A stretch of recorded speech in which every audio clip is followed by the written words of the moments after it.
there's been so many Assassin's Creed games that it's kind of getting monotonous. How do you say that word? Monotonous? Is it mononymous? Monotonous? Monopoly. Monopoly. It's been a little Monopoly. Yeah. You know what I mean. It's getting redundant. Yes, redundant. It's being redundant. Wouldn't it be cool? Because the first game, I was like, whoa, like this is awesome. Yeah. Wouldn't it be cool to play an Assassin's Creed game again for the first time, not having any prior, experience with them? Certainly. I think it would be. Now, here's my fun topic of the week. Okay. What game would you like to replay again? Without having any very memory of it? First time. Wow. To have all those So feelings. many great games. Man, there's a lot. So pick a game and why. Yeah. Basically. Just one game. And I'm going to exclude... We should have a few honorable mentions as well. Yes, and I'm going to just go out and say the first one. I know me and Gary are going to say is Fallout 3. Obviously. So I'd like to let's play kind of that leave for the that first one time. out. Yeah, I feel like anyone that's played Fallout would feel the same about that. Mm-hmm. But, yeah, we definitely got to mention some more because I know I can think of some good ones. Oh, yeah? Mm-hmm. You want me to start? Yeah. Sure. Okay. You got one. I'll probably have to think about it a little more, and some of the ones you guys mentioned might I have spark one other already. memories. Let me Alright, you hear go it. first. World of Warcraft. Oh, yeah. Yeah. Yeah. I was, I think, maybe 12 or 13 when I first played. Mm-hmm. And if, to play that now, knowing more about everything that I know now, I don't know, just be, capturing. I don't Knowing know. more about MMOs or Just games gaming in in general. general. Okay. Back then, I hadn't really played a lot of games. I saw a commercial on TV about this game called World of Warcraft, and I was like, what is this? I guess I'm going to try it. I mean, I have nothing to do today. And I just got on, and I was, instantly, mesmerized by the world. It was so cool. I bet, dude. 'Cause even when I played it years and years later, just to do the free to level 20 guy I did, I was still enthralled by it completely. I was like, man, this is so cool because the world is just so massive. There's so many you different open up the areas. map and you expand it all the way. There's 4 Different continents and stuff. And, It's you expand those. There's my 20 zones in each continent. Yeah. You're oh my god. Yeah, it was. I was taken aback by that when I played it years after it had been released. So Taking it back. Yeah, that game was just very it was a very big part of my gaming history. So it was important to me, and I'd like to go back and experience it being fresh again, because it's kind of burned out Yeah. now that it's been around for 10, 11 years. Yeah. That's understandable. Yeah, that's my first one. Cool. Now, I guess we can just keep going in circles. Keep going. My first one that I thought about was Ocarina of Time. Because that game really changed my perception of what games could be. Because I was, up until that point, I was just playing, your typical side scrollers. My extent of video games up until that point was the X-Men Spider-Man game on the Super Nintendo. yeah, that was the first video game I ever played, for the record. Yeah, in my that was the entire first life. game I ever owned. I don't know the first game I ever played, but my first game I owned was that game, and that was my extent of playing games on Super Nintendo. Games kind of like that. I never had them. I never owned Mario on Super Nintendo. I never had any of those games and stuff. So I was just my parents didn't know what to get me. I didn't know what the heck to get me and stuff. Yeah. So up until Zelda, that just completely changed how I feel about games and got me on the track of of playing all the great games, actually knowing about them and stuff from that game. So I would love to go back and play that game, knowing now what I know about games, and just really seeing how good that game is. Because sometimes I question is that game really that good, or just my nostalgic feelings so high for that game? So what do you remember that was so special about that game? The open world. Just the open world. It was you would leave. Was that the first the open village. world Zelda game?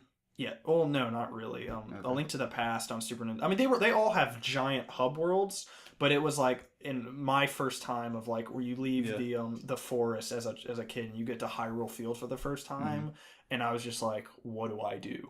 And I would just rent that game over and over again. And since the 64 saves were on the actual cart, Yeah. I would put it in from Blockbuster, and somebody would just be at Ganon's castle What? Yeah, or I'd like load Oh, the yeah. save and somebody be at another temple. So it was like I'd load the game and I'd be like, I hope this guy's somewhere cool, because I didn't know what I was doing. I didn't Holy know, crap. Yeah, I didn't know where I was. Can you imagine if games were still like that? Yeah, it'd be so weird. I mean, they are in like DS games. Like I would buy pre-owned DS games and I'd load them up, and this guy'd be like, beat the game, and I'm like, well, gotta delete this. Wow. But yeah, I'd really like to replay that game. And I know a lot of people did with the 3DS remake. I know a lot of people played that game for the first time, which I really wish I could talk to somebody that's played that game. I know you got to like The water temple. I made it through the water temple, and then I stopped after that for some reason. You were getting to the good part, Shadow Temple. I'll finish it one day. Yeah, you need to. But yeah, I would really love to play that game again, just because of how much of an impact it had on my life and just how much I loved that game as a kid. And I'll never remember the first time I beat it. I bawled like a baby. Because I don't. The ending. Spoilers. That's the thing. The ending is like nothing. You like the kid Link goes and stares at Zelda, and it like ends, and I was just like, oh. Like, and I was like 5, and my mom was like, "Why are you crying?" What at the this hell is game?" wrong with you, Yeah. person? It's like she's like, he's like, you don't need to play this game if you're crying.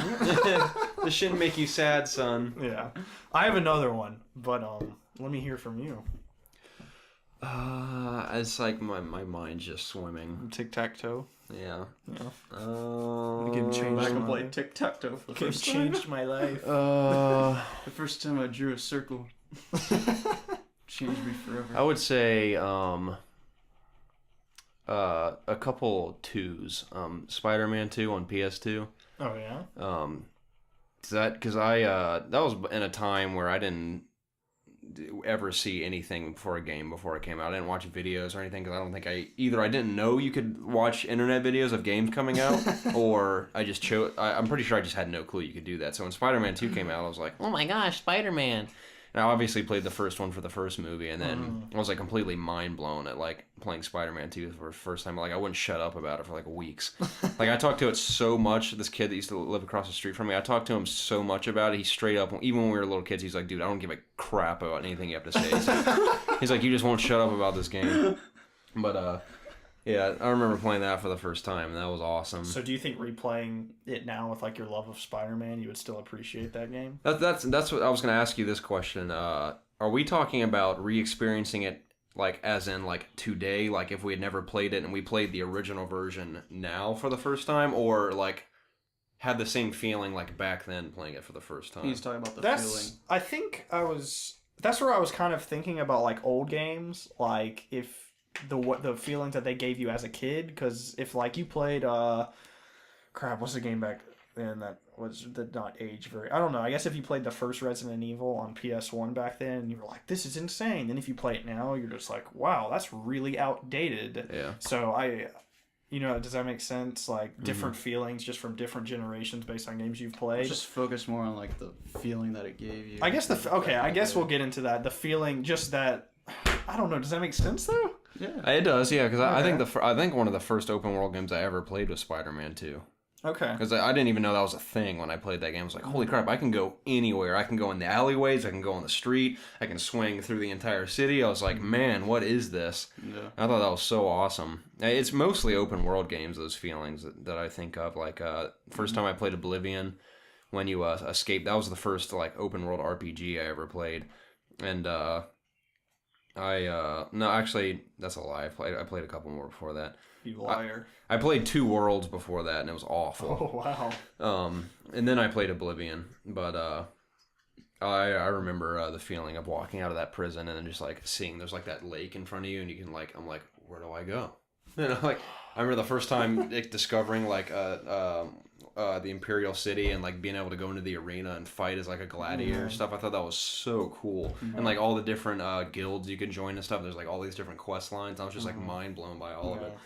I remember that feeling being really good. I would say probably Gears of War 1 and 2, because Gears of War 1, I remember that's what got me to buy a 360. I didn't buy it. My parents obviously bought it for me when I was a little kid, but that's what made me beg for a 360, is because I saw the very first Gears of War 1 demo, and I was like completely like I don't even know like a word to describe how I felt about that game. I thought it was so cool. I'd never seen like a cover-based third-person shooter that looked that cool, and like he would take cover, and there's this part I remember clear as day in the demo. I can't describe like what it exactly looks like. I know exactly what part it is in the first mission. He busts into this room. He takes cover behind this like little brick structure, and this locust is running towards the wall, and he just like blind fires his shotgun, and it blows it in half, and his arm landed like on the wall, like right next to his head where he was taking cover. I was like, dude, and there's like blood everywhere. I was like, that's so cool. That's rad. And then finally at the end where he chainsaws a locust, and like everyone watching the demo like lost their minds. I was like, oh my god! And I remember begging for months for. I can't remember when my parents got it for me, but I think it was like a year after the game came out, probably, because they're like, my dad's like, you can't play that, you're too young. I think I was like how old were we? Like 8th grade or something? We were in 8th grade when that came out. Yeah. So I had my Wii. And I was like watching Gears of War, and I was like, "Crap." Yeah, yeah. I remember finally playing that for the first time and being like, "I finally am playing this," because I was so pumped about it for so long. And same for Gears of War 2, because I'm still a huge Gears fan, but I had so much anticipation for Gears 2, and it totally lived up to the hype for me. And I remember this is clear as day. This is so funny. It was a Friday that game came out. And all day, that's all I could think about. I was just so excited because I know my mom had gone to get it while I was at school, and I was going to come home and play it like all night long.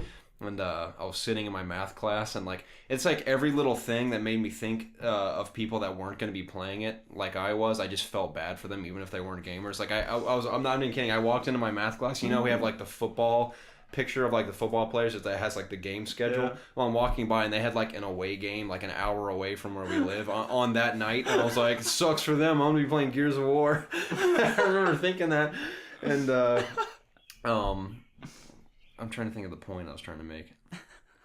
Oh yeah, and this is so funny. Remember that same night your parents forced you to go see like Shrek the Third or something? Yeah. And No. It was the Madagascar, like the second one. That's what it was. Yeah, I felt so bad for you. You're like, dude, they won't let me stay home. I have to like go to the movie with them. Like went to GameStop, picked up Gears of War 2. My family's like, time to go see Madagascar. Yeah,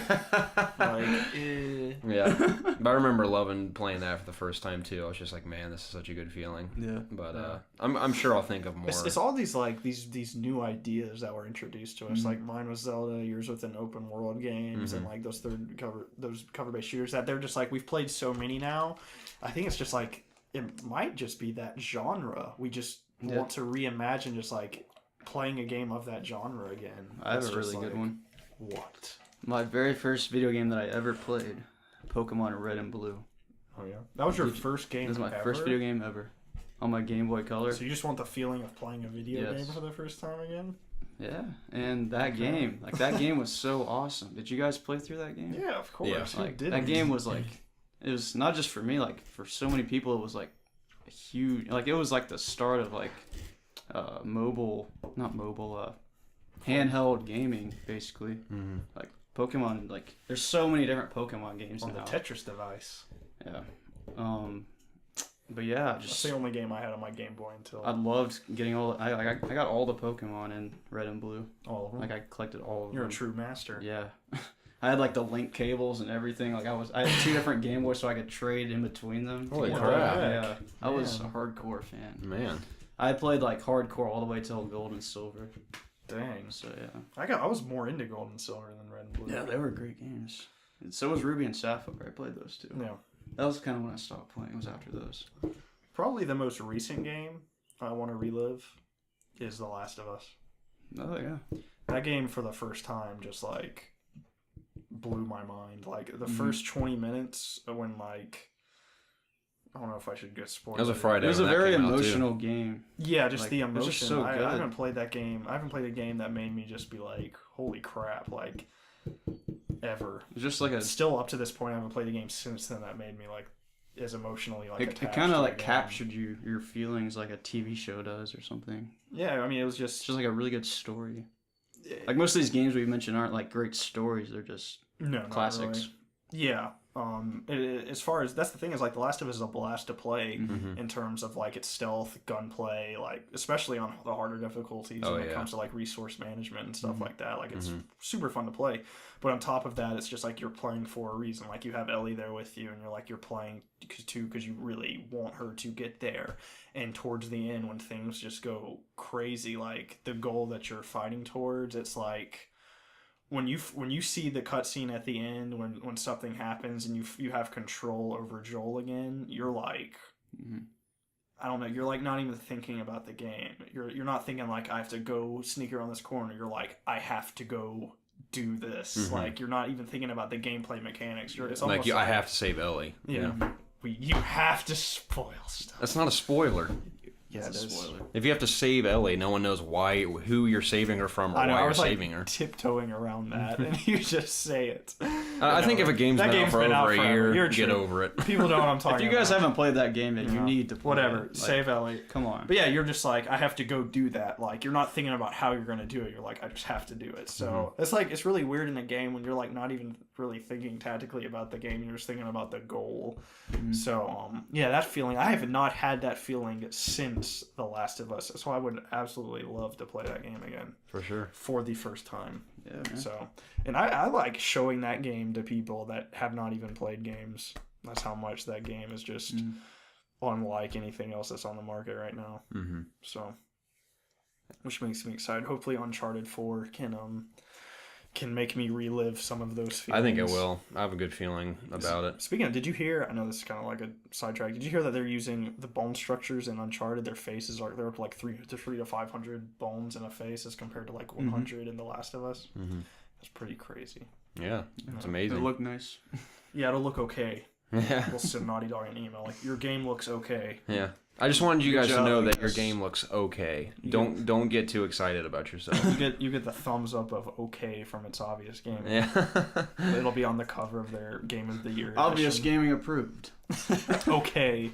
Yeah. Just okay. I'm sure there's got to be more. I'm struggling to think of My them right biggest now. one is Fallout 3. I know we said that, but I've never played a game that made me feel that way. Oh, across the boards. I mean, The Last of Us has it emotionally, but in terms of like, holy crap, this is a video game that I'm playing. Fallout 3 took it, and we talk about it all the time. I'm sure we've talked about it a million times on this podcast. But that feeling of the vault open, and you're just like, well, there's the world. Yeah. And I know you were talking about like kind of like in Oblivion. You had that for the first time, but I didn't even play Oblivion up until Fallout 3. Like Fallout 3 was my first Bethesda game, my first almost open world game, because I like really didn't play Grand Theft Auto up until after that and stuff. So open world games were kind of a new thing to me, even with my 360 and everything. Like I just never played them, so that game just blew my mind, and I would give anything to have the feeling of me and you late nights chatting on Xbox Live about that game. Yeah. Just like it's never been the same since that. Oh, I know. I know. It I would really give hasn't. anything to relive that. Yeah. That was the best. Something I wish I was around for was the Call of Duty 4 days. Yeah, that's a classic. I would I love to get my play that Xbox, game like, 4 years later. through fresh eyes again. You want to hear something hilarious? When that game came out, I played all the way through the campaign. I was like, that was cool, because all Yeah, I remember my you Call of telling me Duty that. experiences with Call of Duty 2 and 3, and I mean 2. Obviously, Infinity Ward made 2, and then they made 4, and then Treyarch made 3. Okay, just to note you got into the Call of Duty 4 beta as well. And I you, did. like barely played it, right? Or something. I like played that? it a good bit, Okay. but I didn't get what the hype was about. Yeah. Has there been a beta since 4? Or was there a There was a World at beta. World War? at War was the last Okay. one. Yeah. Mhm. But I was in that. it's because I had played so much Call of Duty 3 that when I came to 4, it was a lot different. And You think? yeah, and when I played it, I didn't think it was bad. I was like, man, this is cool. And I didn't realize you were like leveling up and like you could customize your gun stuff. I had no clue you could do that. Like I have no idea why. I just didn't even realize at first. And I played the beta when it came out. I can't remember how I got into it. I think it was someone at Map Monkeys. Map Monkeys, yeah. And they're like, here's the beta code. And I was like, oh, cool. Well, I played it for like a couple weeks. I was like, yeah, that was cool. But I didn't realize you could upgrade your guns and stuff like an idiot. And then the game came out and I played through the campaign. And I played multiplayer I'm not even kidding, for like 3 hours. I was like, this is okay, I guess. And I literally can't remember if I just stopped playing or sold the game, but you told me, you're like, dude, I am obsessed with the multiplayer Call of Duty 4. It's so good. And you started describing to me like all the stuff you're doing. I was like, I didn't even know you could do all that. So I'm pretty sure I sold it. I'm not even kidding. I bought it again, and then I realized like this is what it is. Oh, and then we like played it like religiously for like years after that. I've never played a game that religious. since I've always then. wanted to play like a competitive shooter, like religiously, like It wasn't just me and Every Garrett. That was night. like yeah, I know. everybody at With, like my a bunch of school, people. That's what I that's wanted to all anybody experience. played. And I never got Yeah. that chance. The closest I got to it was like playing GTA 5 with a bunch of people that Yeah. we knew. So I don't know. No, I don't know. Maybe it's just if we were still in like early high school. it yeah, would it's just still hard to be find like- time to do all Exactly. that stuff. But Not everyone's in school. Like Yeah. Yeah. Yeah. I understand. I just wish I was a kid again, basically. Yeah, basically. Yeah, that's what it seriously. is. I would be a kid again. Man. Yeah. Well, Good topic. that was nice reminiscing. Yeah. Yes. I like that topic. Good job. Hey, thanks, man. I like you. Thanks, man. I like you too more than he does. Wow. Yeah. Thanks. Don't listen to this Witcher. He's known to deceive to get sex. Mm-hmm. She's a witch. That was episode 13 of the It's Obvious. 13? 13. That Yep. was 13? That was episode 13 of the It's Obvious Gaming podcast. Yep. Yep. I enjoyed it. We hope Wrapping you up another enjoyed. one. We hope you enjoyed it. Did I our most audio still certainly go? did. Yeah, our audio Yep. stayed Yeah, on. yeah, we're I good. don't know if this is going to be cut out. We had a technical difficulty that was solved. So sorry Yeah. if there was a brief cut or something. Mm-hmm. It should be in the transition between 2 and 3. Yeah. So, episode 2. Should be relatively smooth. Yeah. We're going to have some, well, I hope you enjoyed our Witcher videos. That'll probably be out by the time you see this. Yeah, yeah. We hope you enjoyed our Witcher video from Tuesday. We should say, Yeah. even though it's weird saying that because it's Sunday and the game isn't even out yet. Why aren't we posting this first on like Monday? Because this is the last part of the podcast. Yeah. Oh yeah. Yeah. Duh. Yeah. So Haha. yeah, but this was fun. This I was always fun. enjoy it. Mhm. That's why we do this. 'Cause It is it's very fun. hot, but this was fun. It is hot. You know what's funny is that I'm not as hot as I You're normally sitting by am. the breeze. That's why. I think you are. That's right true. by the window. Don't get me wrong, it's warm in here, but I'm not nearly as hot as I usually am in here. Probably because I'm not yelling at my TV screen. But yeah, thank you for having us, Preston, as always. No problem. Yep. I will come to your house and you can thank me for having me. Oh, certainly, absolutely. No problem. All right. Well, I'll check y'all next week. You'll check us next week. I'll check you What are you next week. checking us for? Off my list. You're kind of making me a little curious now. What are you going to check us for, Preston? Check us for lice, Oh, okay, that's important. STDs, That's important. crabs, Yeah. Just various illnesses. various illnesses that I'll check you for. Okay. Next week, of course. I on the appreciate Obvious that. Gaming podcast. Awesome. Sounds good to me. I look forward to seeing you then. That would be our Yes. special medical episode. Yes, our special medical episode. For sure. Because I'm a licensed doctor. I can do these things. Dr. Pugh. Yep. I could totally see that. Your dad's technically Dr. Pugh, isn't he? Technically, yes. Yeah. Greetings from Dr. Pugh. He has that degree. that flows perfectly off Dr. the tongue. Pugh. Dr. Pugh. That could be a great TV show. Yeah. Yeah. But yeah. Like Doctor Who. Which has nothing to do Dr. with Poo. Yeah. doctors. I think that's why I thought Dr. This Pugh might be the sounds good. stupidest outro we've had so far. Yeah, it's pretty bad. Yeah, it It's is. okay though. It's all right. We're just having fun. So All right. Like, comment, subscribe if you want to. if you want to, If you want to. or we'll. Force If you want to, Peter Alice for all you Peter Alice fans out there. All right, guys. Well, we'll see y'all next week on the It's Obvious podcast. See ya. Absolutely. See ya. See ya.